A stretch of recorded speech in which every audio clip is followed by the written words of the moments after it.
Les vols à l'arraché de smartphones deviennent malheureusement de plus en plus fréquents.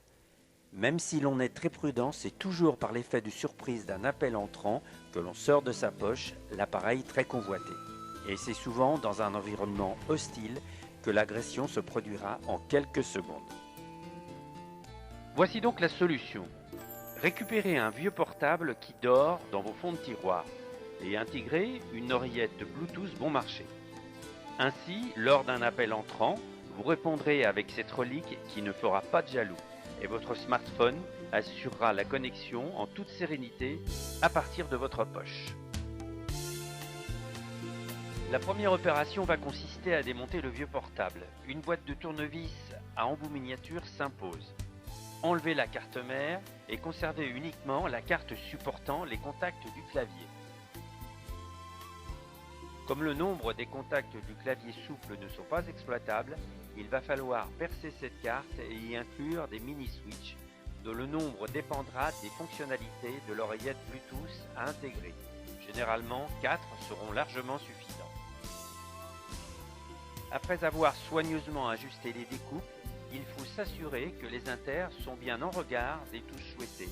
Téléphone rouge, téléphone vert, dièse, étoile ou autre.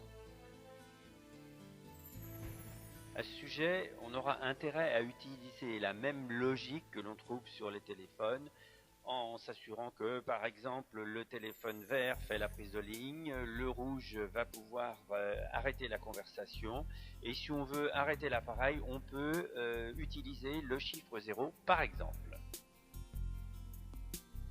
La carte étant prête, il va falloir faire un peu de mécanique pour faire de la place et couper le boîtier. Concernant la préparation du boîtier, comme celui-ci est en aluminium, il va falloir le découper.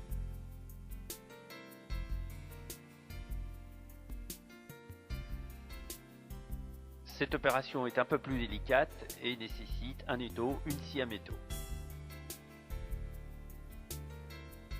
Maintenant, on va enlever les batteries proprement avec un cutter et sans oublier de les rapporter à un point de recyclage. Reste plus qu'à précabler la carte pour pouvoir la raccorder au kit Bluetooth. La carte est maintenant prête à être montée. Ne pas oublier aussi de câbler le haut-parleur et le micro car ceux-ci seront aussi utilisés. Maintenant tout est précablé, on va bientôt pouvoir insérer le module Bluetooth. Dernière petite précaution, il faut s'assurer que tous les inters fonctionnent afin d'éviter des déboires à l'utilisation.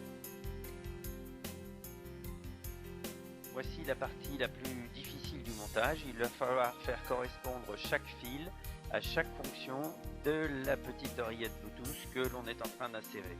Là, c'est les micro-soudures et de la patience. Alors attention, soyez très soigneux.